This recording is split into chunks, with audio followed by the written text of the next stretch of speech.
오늘 본문 다니엘서 2장 계속해서 16절부터 30절 말씀을 통해서 하나님이 주시는 지혜, 하나님께서 공급하시는 지혜라는 제목으로 여러분과 함께 은혜 나기 원합니다. 우리 먼저 말씀에서 기도를 시작하겠습니다.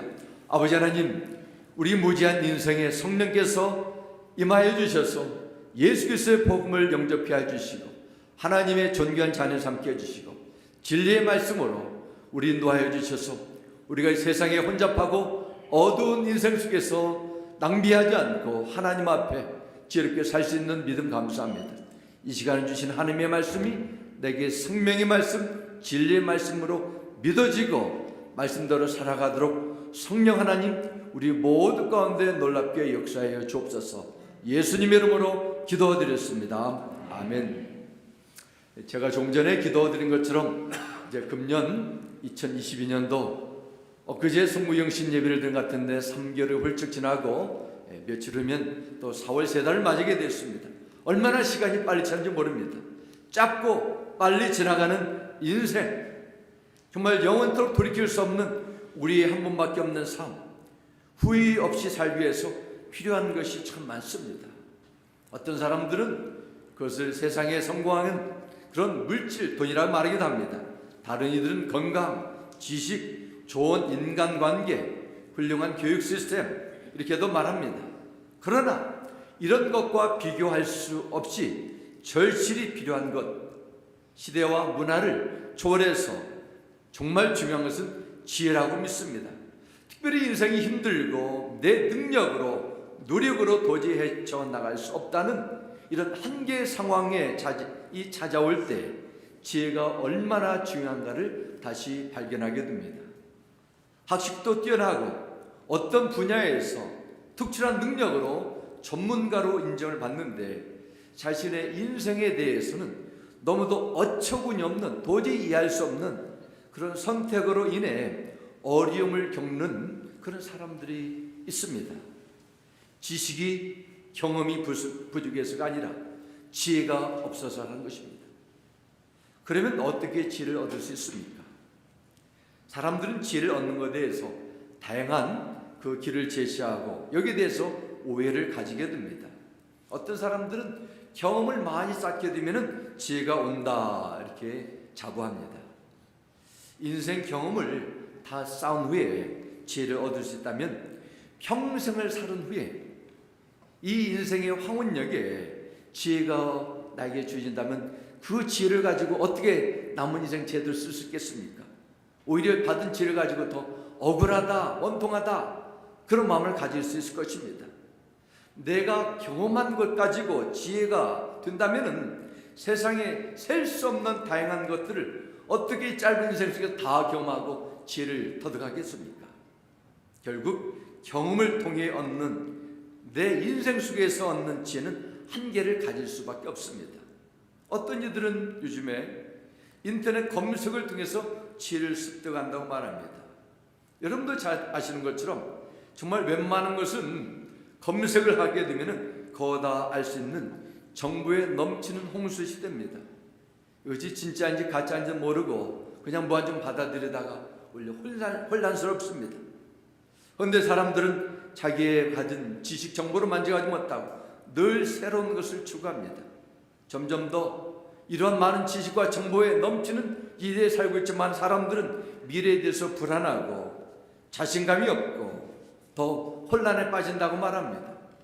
기술과 지식을 찾고 빠른 성공을 위한 방법을 습득한 일에 관심을 가지고 있습니다. 어려움은 늘 있지만은 어림목에 되면 어떻게 해서든지 이것을 빨리 벗어나기를 원합니다. 당장 현실적인 문제, 나에게 급히 돌아오는 이익을 추구하는데 사람들이 마음이 급하게 되어 있습니다. 그래서 멀리 보지 못합니다. 정말 중요한 것을 놓치고 있습니다. 결국 인간이 아무리 돌을 닦고 지식을 축적하고 경험을 쌓아도 인간의 지혜의 한계를 벗어날 수 없다는 것입니다. 무슨 말씀입니까? 진정한 온전한 참된 지혜는 사람으로부터 사람이 가지고 있는 지식, 경험에서 나오는 것이 아니라 하늘로부터 하나님으로부터 나와야 된다는 것입니다. 지혜사라고 부르는 잠언서 9장 10절 이렇게 말씀합니다. 여호와를 경외하는 것이 지혜의 근본이요 거룩하신 자를 아는 것이 명철이라 말씀하셨습니다. 여호와를 경외하는 것이 지혜의 근본이라. 근본, 또 파운데이션, 베이시스 이란 뜻입니다. 어려운 수학, 물리, 과학을 제대로 이해하고 배우려면 기본 공식, 기초 과학, 원천 지식이 필요한 것처럼 하나님을 경외하는 것이 인생의 지혜의 근본이라 말씀합니다. 집을 짓는데도 높이 올라가는 고층 건물일수록 파운데이션, 근본, 기초가 중요합니다. 기초가 튼튼해야 지은 집이 태풍과 지진에도 쉽게 무너지지 않게 됩니다. 마찬가지로 지혜로운 인생의 기초는 하나님을 경외하는 것이라 말씀합니다. 잠든 자는 살아계신 하나님을 인격적으로 만나고 그분의 도움을 구하는 겸손한 자리로 나가도록 해줘야 돼요. 오늘 본문 다니엘서 2장은 다니엘이 하나님으로부터 받은 지혜로 느부갓네살 왕이 꾼 꿈을 해석하게 되면서 많은 생명들을 구할 뿐만 아니라 하나님의 그 위대하심을 바벨론 대제국의 그 자리에 있던 느부갓네살에게 증거하는 내용을 기록하고 있습니다. 이 말씀을 통해서 오늘도 하나님께서는 자꾸 구하는 자를 만나주시고 또 지혜를 구하는 자에게 채워주시는 그 놀라운 약속, 이 약속을 받아서 약속이 여러분의 삶에 정말 지혜의 근본이 되어서 세상에 주는 어떠한 위기도 극복할 뿐만 아니라 더욱더 하나님과 가까이 나가는 이런 믿음의 삶이 되시길 주님의 이름으로 축원합니다. 오늘 본문 첫 번째 말씀을 통해서 하나님의 지혜를 구하는 다니엘의 믿음에 대해서 보겠습니다. 우리 지난주에 이 장을 통해서 나누었던 것처럼 느부갓네살이 어느 날 밤에 꿈을 꿨는데 이 꿈이 얼마나 괴로웠던지 그 나라에 있는 술사들에게 꿈의 내용을 말해주지 않고 꿈을 잊어버렸을 생각나지 않죠. 그냥 해석만 해달라는 명령을 내리게 됩니다. 아니, 꿈을 말해줘야 해석이 되는데 무작정 해석을 해달라니 얼마나 그의 마음이 불안정하고 정말 바른 판단이 없다는 것을 알게 됩니다. 술사들이 어느 정도 꿈을 듣고 바로 해석할 수 있을 텐데 전혀 그런 기억 갖지 못합니다. 더 나가서 느부갓네살은 이제 이 꿈을 해석하지 못하면 다 목숨을 뺏을 것이라 이런 엄명까지 주었습니다. 누가 이 어처구니 없는 요구를 듣고 도와줄 수 있겠습니까? 이제는 이 느부갓네살 이 왕을 도와주지 못하는 이 위기 속에서 도와주지 못하는 술사들 뿐만 아니라 다니엘과 세 친구들도 다 죽이라는 명령을 듣게 됩니다. 다니엘은 왕의 군의대장 아리옥의 마음을 슬기로 말로 잘 부드럽게 한 후에 꿈과 해석을 알 시간을 달라 그런 요청을 하고 아리옥은 받아들이게 됩니다. 이제 죽음의 위협에 빠진 다니엘은 새 친구들과 함께 그 위기를 극복하는 길은 오직 기도밖에 없음을 믿고 하나님의 자비와 공의를 구하는 기도를 드리게 됩니다. 그래서 지난주에 그 기도의 내용이 아주 특별한 형식을 갖추고 미사오그를 사용하는 그런 듣기 좋은 기도가 아니라 쉽게 설명해 드리면 우리 살려주세요. 생명 구해주시옵소서. 너무도 간단하고 분명한 기도였지만은 전심을 다하는 하나님께 온전히 드리는 기도였습니다. 또한 하나님께서 꿈에 대한 해석을 받을 수 있도록 도움을 구하는 기도의 내용이었습니다. 하나님께서 그들의 기도를 유면치 않으시고 어떻게 들어주셨습니까? 오늘 본문 19절에 기록합니다. 이에 이 은밀한 것이 밤의 환상으로 다니엘에게 나타나 보임에 다니엘이 하늘에 계신 하나님을 찬송하니라 말씀합니다. 다니엘이 지금 구체적인 목적을 가지고 기도하는 가운데 환상을 보았습니다. 그래서 잠자다 우연히 비몽사몽간에 본 환상이 아니라 분명히 깨어있는 의식 속에서 정확하게 이해하고 해석할 수 있는 그러한 환상이었습니다.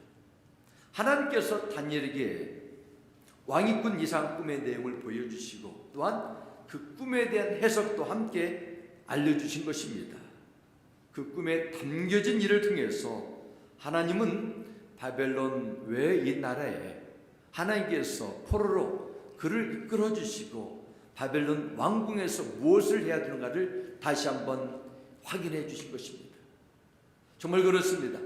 하나님께서 내 인생 내가 다 이해할 수 없다 할지라도 하나님께서 내 생명의 주가 되시고 내 삶의 모든 부분을 통치하신다는 그분의 절대적인 주권을 믿는 자는 아무리 내가 이해할 수 없는, 받아들이기 힘든 현실의 어려움, 문제 속에서도 그분을 인정하고 그분의 도움을 구합니다. 왜냐하면 내가 도저히 해결할 수 없는 문제라도 하나님 안에서는 반드시 선한 뜻이 있고 해답이 있음을 믿기 때문입니다. 그러므로 고난이나 위기 상황에 처했을 때는 두려움에, 감정에 휘말리지 마시고 내 힘으로 해결하려고 몸부림치기보다는 이상한 것을 찾으면서 해결책을 찾기보다는 먼저 겸손히 하나님의 지혜를 구해야 될 줄 믿습니다. 야고보서 1장 5절과 6절 전반절의 말씀입니다. 너희 중에 누구든지 지혜가 부족하거든 모든 사람에게 후히 주시고 꾸짖지 아니하시는 하나님께 구하라 그리하면 주시라.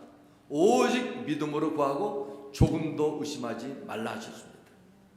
야고보서는 지혜에 대해서 말씀하면서 지혜를 얻기 원한다면 다른 이상한 데 검색하지 말고 하나님께 구하라는 것입니다. 왜 지혜를 구해야 됩니까? 지혜는 인간의 노력으로, 인간의 깨달음으로 얻을 수 있는 것이 아니기 때문입니다. 지혜는 하나님께서 주시는 선물입니다. 그런데 어떻게 말씀합니까? 5절 말씀이면 그냥 조금 찔끔찔끔 주는 것이 아니라 모든 사람에게 후히 주신다 말씀합니다. 특별한 사람에게만 많이 주는 하나님은 편견의 하나님이 아니시라 모든 자에게, 그러나 조건이 있습니다. 구하는 자에게 주신다는 것입니다. 그리고 6절 말씀이면 믿음으로 구하고 조금 더 의심하지 않는 자에게 하나님은 넉넉히 채워주신다 하셨습니다. 정말 대단히 중요한 하나님의 약속의 말씀입니다. 하나님께서는 여러분이 믿음으로 구하면은 풍성이 넘치도 주신다는 기도에 대한 그 약속의 말씀이 여러분 가운데 실제적으로 누리셔야 돼요. 그냥 성경에 기록된 그냥 문자적인 그 단어로만 두면 안 됩니다. 우리의 삶 속에서 날마다 그럴 것이 많습니다. 하지만 중요한 기도 제목 가운데 하나는 바로 지혜를 믿음으로 구하는 것일 줄 믿습니다. 조금도 의심하지 말고 후히 주시고 꾸짖지 아니하시는 하나님의 지혜를 늘 구하시며 그분의 도움에 힘입어서 이 세상이 주는 어떠한 도전 속에서도 넉넉히 승리하는 믿음 삶이 되시기를 주님의 이름으로 축원합니다.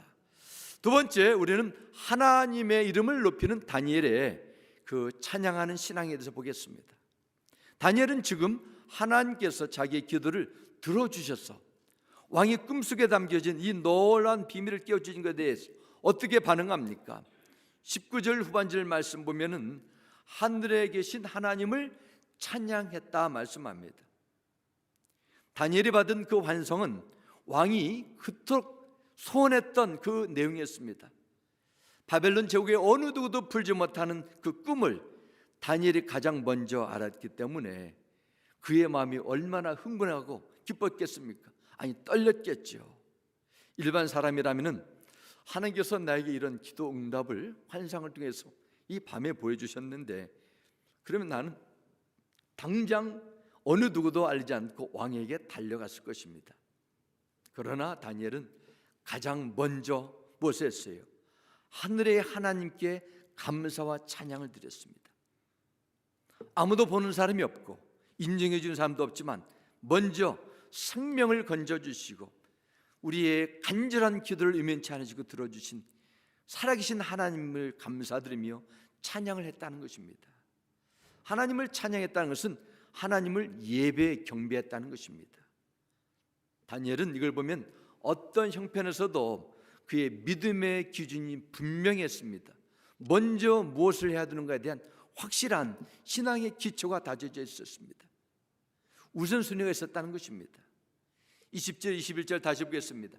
다니엘이 말하여 이르되 영원부터 영원까지 하나님의 이름을 찬송할 것은 지혜와 능력이 그에게 있음이로다. 그는 때와 계절을 바꾸시며 왕들을 폐하시고 왕들을 세우시며 지혜자에게 지혜를 주시고 총명한 자에게 지식을 주신도다 말씀합니다. 다니엘은 하나님의 기도 응답을 받은 후에 자신의 신앙의 고백으로 기도를 드립니다. 하나님을 향한 믿음, 그의 기도에 담겨져 있습니다. 하나님은 21절 보면 때와 계절을 바꾸시며, 그냥 때가 되니까 봄이 되고 여름이 되고 가을이 되는 그런 자연의치가 아니라 하나님께서 이 세상 모든 만물을 주장하시는 능력의 창조주 되심을 믿음으로 고백합니다. 또한 왕들을 세우시고 폐하신다 말씀합니다. 세상의 모든 권력자를 다 통치하신다는 것입니다. 그리고 지혜자에게 지혜를 주시고 총명한 자에게 지식을 주신도다 말씀입니다. 다니엘은 이 환상을 통해서 하나님이 누구인가를 다시 한번 확신하게 됐습니다. 권력자들을 세우시기도 하고 무너뜨리려 하시는 능력의 주가 되심을 본 것입니다. 모든 세상의 왕들 가운데 완전한 왕이 됨을 다시 한번 봤습니다.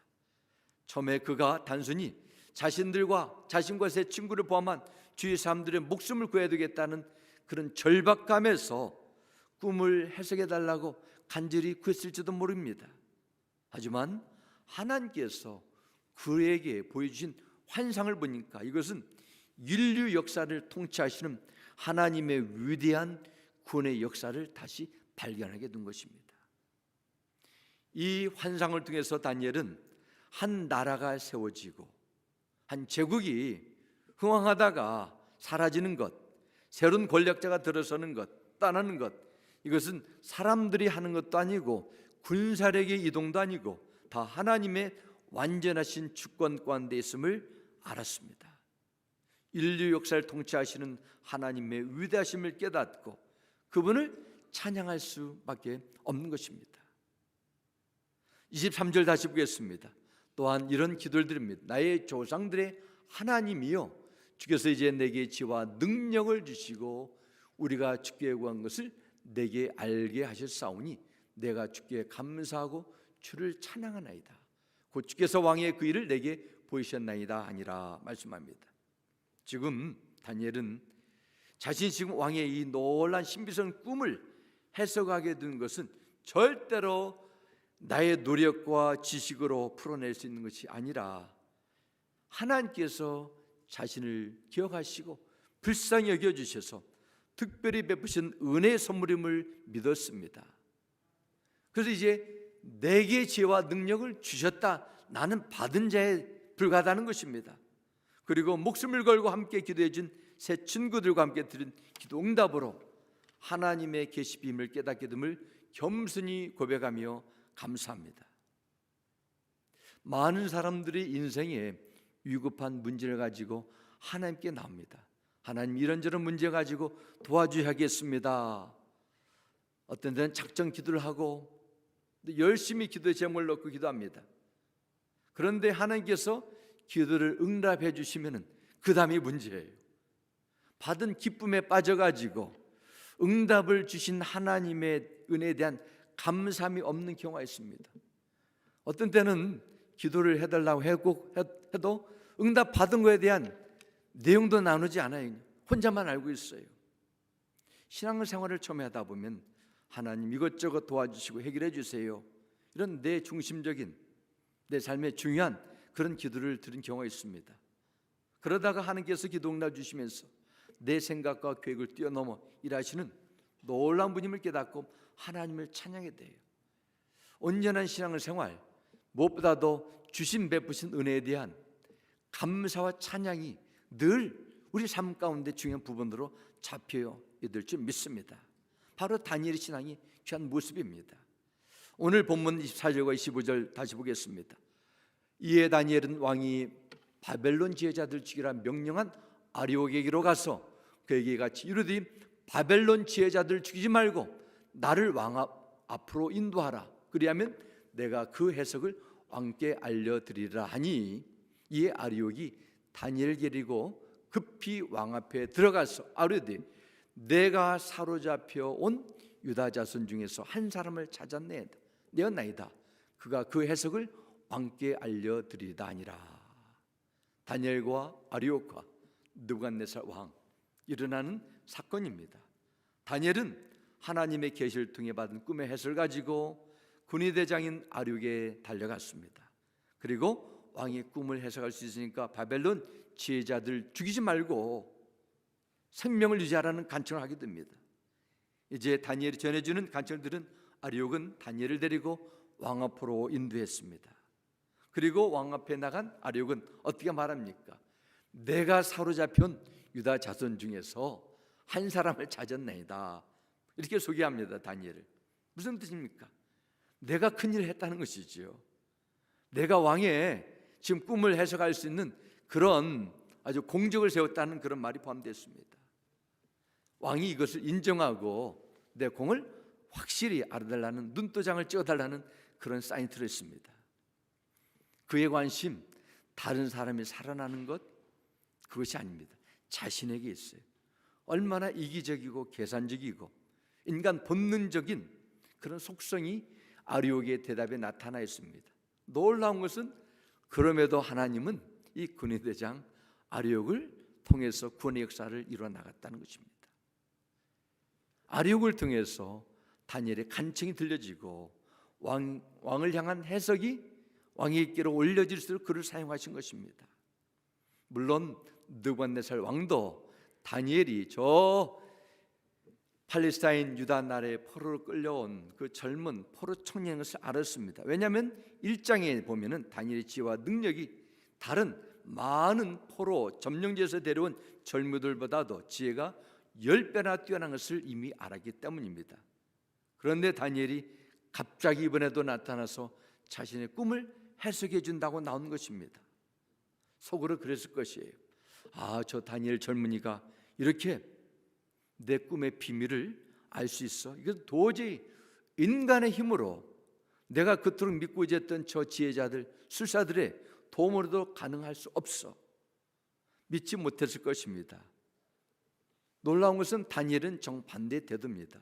우리의 자신감이 있습니다. 그 당시에 대제국이었던 바벨론 왕 앞에서 당당하게 이런 말을 전하게 됩니다. 27절 28절 보겠습니다. 다니엘이 왕 앞에 대답하여 이르되 왕이 물으신 바 은밀한 것은 지혜자나 술객이나 박수나 점쟁이가 능히 왕께 보일 수 없으되 오직 은밀한 것을 나타내실 이는 하늘에 계신 하나님이시라. 그가 느부갓네살 왕에게 후일에 될 일을 알게 하셨나이다. 이런 말씀합니다. 바벨론 술사들도 자신들의 입으로 자신들이 믿는 그런 그 귀신들의 힘으로 도저히 왕의 꿈을 해석할 수 없음을 겸손히 인정했습니다. 다니엘은 그들의 말을 떠올리면서 사람의 지혜 능력으로 도저히 이해할 수 없는 영적인 세계는 반드시 존재한다는 것을 다시 한번 당당하게 선포합니다. 그런 영적인 비밀을 보여줄 수 있는 분은 누구예요? 하늘에 계신 하나님이시라. 여호와 하나님의 이름을 높이 듭니다. 당신은 이 거대한 바벨론 대제국의 최고의 통수권자입니다. 그러나 당신은 지금 밤의 꾼 한 번의 꿈으로 인해 가지고 잠 못 이루고 두려움에 떨고 있지 않습니까? 그러나 하늘에 계신 하나님은 당신의 모든 문제를 다 알고 계십니다. 제가 당신이 그토록 알고 싶어하는 이 나라의 미래 일에 대해서 말씀 나누겠습니다. 그리고 당신이 듣고 받은 이 미래에 대한 환상은 반드시 이루어질 것입니다. 이런 대답을 주게 됩니다. 느부갓네살 그가 꿈을 가지고 두려워하고 잠 못 이루는 것, 그의 자리에 있으면 어느 정도 이해할 것입니다. 세상에서 그렇지 않습니까? 한 기업을 운영하는 사람도 은행에서 또 다른 데에서 빚을 얻어서 투자를 하게 되고 투자에 대한 결과에 대해서 확실치 못할 때 얼마나 힘들고 어려움이 그 마음속을 다스리겠습니까? 잠 못 이룬 때가 많을 것입니다. 과연 이 위기를, 부대의 위기를 견뎌낼 것인가? 아니, 갑자기 황하다가 불황으로 그 시대가 갑자기 돌변했는데 이 위기를 헤쳐날 것인가? 그런 두려움 속에서 잠을 이루지 못할 때가 많을 것입니다. 하물며 온 대제국을 통치하는 그 왕의 자리에 오른 데살로니가 느부갓네살 왕, 그 왕이 얼마나 심적으로 큰 부담과 염려와 근심으로 쌓이겠습니까? 상상을 초월하는 막강한 힘이 그에게 주어졌지만 한편으로 그에게 주어진 힘을 어떻게 사용하냐에 따라서 자신의 생명이 위태할 수가 있고 국가의 운명인 풍전도나처럼 어림에 빠질 수 있음을 알았기 때문입니다. 사람의 판단과 생각으로 세상에서 일어나는 모든 일을 예측은 하도 반드시 그대로 되지 못한 경우가 얼마나 많습니까? 인간은 인간입니다. 인간의 한계를 인정해야 돼요. 세상의 미래한 일은 하늘에 계신 하나님만 알고 계시는 권한입니다. 그래서 30절에도 이런 대답이 있습니다. 내게 이 은밀한 것을 나타내심은 내 지혜가 모든 사람보다 낫기 때문이 아니라 오직 그 해석을 왕에게 알려서 왕이 마음으로 생각하던 것을 왕에게 알려주려 하심이니이다. 이런 대답을 줍니다. 30절에서 다니엘은 꿈에 대한 해석을 말하기 전에 한 가지 분명한 사실을 전합니다. 우선 자신의 능력이 바벨론의 다른 술사들보다 뛰어나서가 아니라 바로 그 해석은 하나님께서 나를 통해서 왕에게 알려주는 그런 메신저의 역할을 내가 담당해야 된다는 것입니다.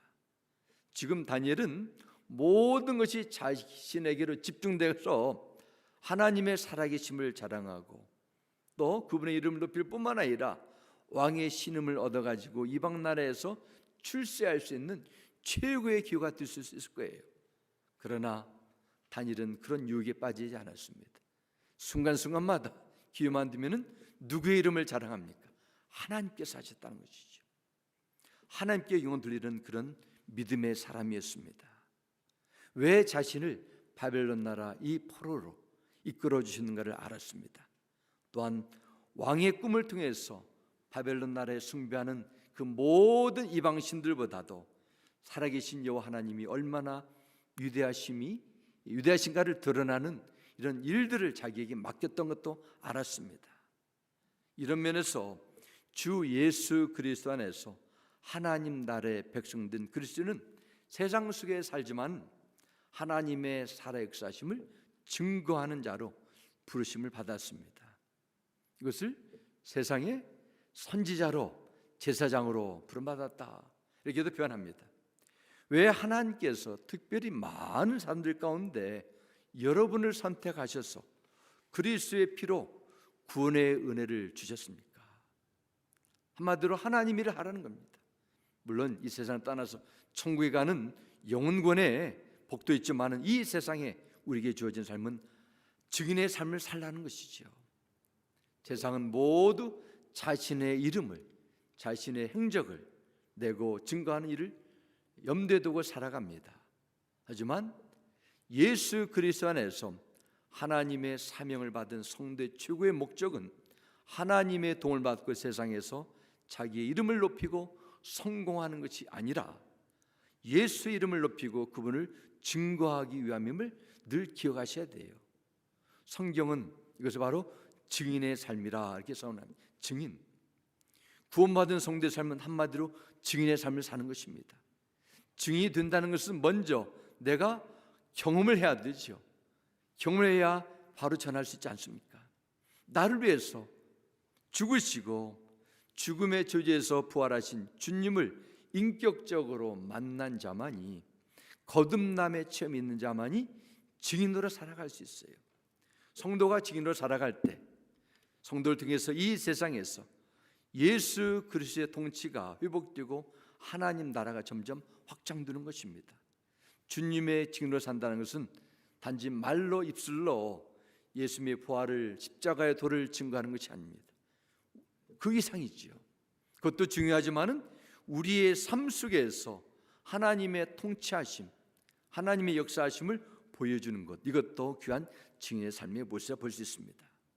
사랑하는 성도 여러분, 여러분은 그리스도로서 하나님 나라 백성으로서 거룩한 나라의 제사장으로 지금 살고 있습니까?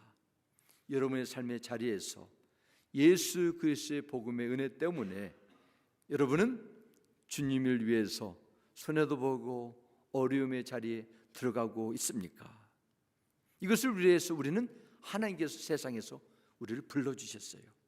그러므로 어떤 상황이 있든지 무엇을 하시든지 그 일들을 통해서 그 환경을 통해서 예수 그리스도의 이름이 존귀케 되고 하나님의 그 놀라운 일들이 드러나는 그런 일에 힘쓰시기를 부탁드립니다. 다니엘은 느부갓네살 왕에게 하나님에 대해서 이렇게 설명합니다. 28절 보겠습니다. 오직 은밀한 것을 나타내실 이는 하늘에 계신 하나님이시라. 29절에도 은밀한 것을 나타내시는 이 말씀합니다. 30절에도 말씀하죠. 특별히 다니엘서 2장에 반복되는 단어 가운데 하나는 은밀한 것. 은밀한 것이 무엇일까요? 다니엘과 바벨론 왕에게 있어서 은밀한 것, 1차적으로 느부갓네살 왕이 꾼 꿈의 내용을 의미합니다. 그러나 더 크게 이 은밀한 것에 대한 의미를 확장해 보면 꿈속에 들어있는 하나님의 놀라운 영원한 계획, 하나님의 그 경륜을 포함하고 있습니다. 이것은 인간이 배우고 습득한 지식과 경험과 노력을, 지식을 다 동원했어도 도저히 생각할 수 없는 그 영적인 비밀이기 때문에 이것을 은밀한 것이라, 미스터리라 이렇게 설명했습니다. 지금 느부갓네살 왕이 굉장히 알고 싶어하는 것은 내가 어떻게 해서든지 바벨론 제국을 끝까지 죽을 때까지 다 통치하고 떵떵거리며 살아가는 그런 꿈을 내가 이룰 수 있냐 못하냐 이것입니다. 하지만 하나님은 느부갓네살 왕의 야망이 아니라 그 뒤에 일어나는 놀라운 일들도 보여주셨습니다. 그렇게 미리 알려주심을 통해서 세상의 역사와 국가의 운명은 인간의 권력, 정치의 힘이 아니라 하나님께서 때에 따라서 하나하나씩 이루어 나가심을 일깨워 주신 것입니다. 그러면 오늘을 사는 모든 성도들에게 나타나여 보여주시는 은밀한 것은 무엇일까요? 꼭 다니엘에게만 은밀한 것을 보여줍니까? 아닙니다. 오늘 시대에도 모든 자에게 하나님은 은밀한 것을 보여주는 은혜 시대에 살고 있습니다. 그것은 바로 하나님의 말씀을 깨닫는 지혜입니다. 더 나아가서 성경에 기록된 인류를 향한 하나님의 구원의 계획이에요. 에베소 1장 8절과 9절은 기록합니다. 하나님은 우리에게 모든 지혜와 총명을 넘치게 주셔서 그리스도 안에서 미리 세우신 하나님의 이 기뻐하신 뜻을 따라 하나님의 신비한 뜻을 우리에게 알려주셨습니다. 말씀입니다. 이 은밀한 그 신비한 뜻 같은 말씀입니다. 우리에게 알려주셨어요. 미리 알려주셨어요. 우리 인간은 이 세상에 돌아가는 현실을 바꿀 수 있는 힘도 막을 수 있는 힘도 없습니다. 미래를 새롭게 창출해낼 수 있는 능력도 없습니다. 그러나 믿는 성도에게는 하나님의 말씀을 통해서 하나님께서 이 세상을 향한 세상 속에 속한 모든 인류를 향한 완전한 계획을 알게 되는 은혜를 받았습니다. 말씀을 통해서 보여주시는 하나님의 계획은 예상하고 추측하는 그런 수준이 아니에요. 반드시 이루어집니다. 그래서 성경에서 주께서 말씀하셨습니다. 이 천지는 없어지고 다 사라지지만은 하나님께서 정하신 뜻은 반드시 이루어지는 말씀하셨습니다. 그래서 우리는 하나님의 말씀을 심각하게 받아들이셔야 됩니다. 그냥 뉴스나 정보 받는 그 수준이 아닙니다. 왜냐하면 반드시 이루어지기 때문입니다. 100% 그때 나타날 사건을 미리 계시해 주셨기 때문입니다. 하나님은 어떻게 예수 그리스도 안에 속한 자들에게 미래의 은밀한 일들을 일깨워 주시고 알려주셨습니까? 어떻게 해요? 물론 하나님의 말씀입니다. 그러나 고린도전서 2장 10절과 11절 이렇게 말씀합니다. 하나님께서는 성령을 통하여 이런 일들을 우리에게 계시해 주셨습니다. 성령은 모든 것을 살피시니 곧 하나님의 깊은 경륜까지도 살피십니다 하셨습니다. 사도 바울은 한 사람의 구원을 받는 것이 인간의 지혜 있는 것이 아니라 비밀 속에 감춰진 하나님의 지혜, 여기 있다는 것을 고백하면서 하나님의 지혜는 오직 하나님의 능력의 주가 되시는 성령님의 증거로 이루어진 것을 다시 한번 알려줍니다. 예수님께서도 요한복음에 영적인 일은 영적으로 안다 했습니다. 하나님께서 예수 그리스도를 마음에 영접한 자들에게 성령님을 보내심을 통해서 하나님의 말씀이 이해되고 믿어지고 또한 죄와 죽음에 놓여있는 영적인 미래의 실체를 깨닫게 됩니다. 그리고 구원받을 수 있는 하나님의 비밀을 알게 돼요. 세상에 많은 사람들은 그렇습니다. 사람이 살다가 죽으면 다 사라지고 끝이지 뭘 그런 가지고 그리 염려하고 두려워해. 사람이 두려워서 세상에 근심이 돼가지고 신을 만들고 믿는 것이지 나는 그럴 필요가 없어, 그렇게 말합니다. 그러나 성경은 말씀합니다. 십자가의 도가 멸망하는 자에게는 미련한 것처럼 보이지만은 구원받은 성도에게는 하나님의 구원의 능력이 된다는 것을 여러분에게, 믿는 성도들에게 성령님을 통해서 보여주셨습니다. 이 놀라운 구원을 우리가 받게 되고 사는 것입니다. 우리는 미래를 아직 향해 가고 있습니다. 그러나 미래 사건을 우리는 말씀을 통해서 배우게 된 것이죠. 지난 2달 동안 요한계시록 말씀을 통해서 미래에 일어날 사건 얼마나 생생하게 다시 한번 확인했는지 모릅니다. 우리는 이처럼 보이는 세상에 살고 있지만 절대로 세상에 속한, 세상에 묶인 인생이 아닙니다. 인류 역사에 알파와 오메가 되시는 하나님의 통치를 받는 천국 백성을 믿으시기 바랍니다. 말씀과 기도를 통해서 영적인 세계의 비밀을 깨닫고 성령님의 인도함을 받고 사는 자들이에요. 그러므로 여러분은 어떤 환경 속에서도 눈에 보이는 세상의 일들만 보면서 판단하거나 상황에 끌려가시면 안 됩니다. 세상에 일어난 일들이 아무리 깊고 은밀한 일이라도 다 이것을 꿰뚫어 보시는 하나님께서 여러분이 겪는 어떤 문제도 합력하여 선을 이루어 나가심을 굳게 믿으시기 바랍니다.